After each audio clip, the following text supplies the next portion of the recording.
ଭୟଙ୍କର ଗ୍ରହଯୋଗ ଚଳିତ ବର୍ଷ ଫେବୃଆରୀ ମାସ 23 ତାରିଖରୁ ଆରମ୍ଭ ହେବାକୁ ଯାଉଛି।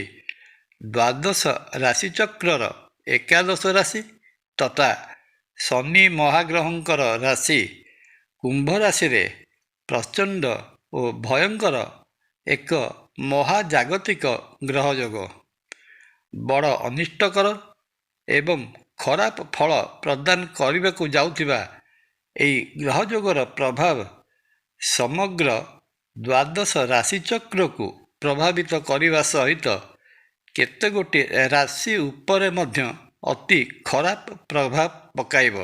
ଜୟ ଜଗନ୍ନାଥ। ନମସ୍କାର, ମୁଁ ତପନ ଡାଇଜେଷ୍ଟକୁ ଆପଣଙ୍କୁ ସ୍ୱାଗତ। ଆସନ୍ତା ଫେବୃଆରୀ ମାସ 23 ତାରିଖ ସୋମବାର ଦିନ ଗ୍ରହ ଜଗତର ସେନାପତି କୁହାଯାଉଥିବା ମଙ୍ଗଳ ମହାଗ୍ରହ ରାଶି ପରିବର୍ତ୍ତନ କରିବେ। ସର୍ବଦା ଅମଙ୍ଗଳକାରୀ ଗ୍ରହ ମଙ୍ଗଳ ସେହିଦିନ ନିଜ ଉଚ୍ଚ ରାଶି ମକର ରାଶି ପରିତ୍ୟାଗ କରି ଗୋଚରରେ ଶନିଦେବଙ୍କ ରାଶି କୁମ୍ଭ ରାଶିରେ ପ୍ରବେଶ କରିବେ। ଏହା ପୂର୍ବରୁ କୁମ୍ଭ ରାଶିରେ ଗ୍ରହ ଜଗତର ରାଜା ସୂର୍ଯ୍ୟ ଓ ଛାୟା ଗ୍ରହ ତଥା ମାୟାବୀ ଗ୍ରହ ରାହୁ କୁମ୍ଭ ରାଶିରେ ଅବସ୍ଥାନ କରିଥିବେ।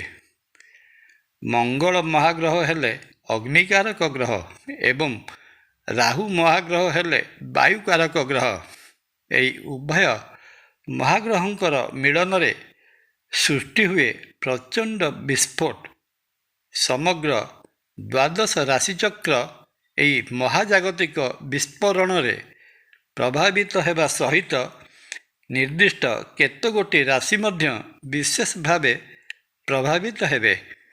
ବୈଦିକ ଜ୍ୟୋତିଷ ଶାସ୍ତ୍ର ଅନୁଯାୟୀ ମଙ୍ଗଳ ମହାଗ୍ରହ ଓ ରାହୁ ମହାଗ୍ରହଙ୍କର ସଂଯୋଗରେ ସୃଷ୍ଟି ହୋଇଥାଏ ଅଙ୍ଗାରକ ଯୋଗ ନାମକ ଏକ ବିଶେଷ ଜ୍ୟୋତିଷୀୟ ଭୟଙ୍କର ରାଜଯୋଗ।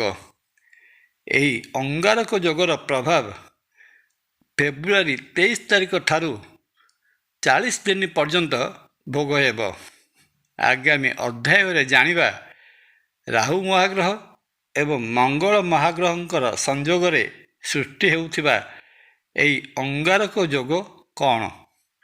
ଏହାର ପ୍ରଭାବରେ ରାଶିଚକ୍ରର କେଉଁ କେଉଁ ରାଶି ବିଶେଷ ଭାବେ ପ୍ରଭାବିତ ହେବାର ସମ୍ଭାବନା ରହିଅଛି ଏବଂ ଏହି ଅଙ୍ଗାରକ ଯୋଗର କୁପ୍ରଭାବରୁ ରକ୍ଷା ପାଇବା ପାଇଁ କ'ଣ ସବୁ ପ୍ରତିକାର କରାଯିବା ଉଚିତ।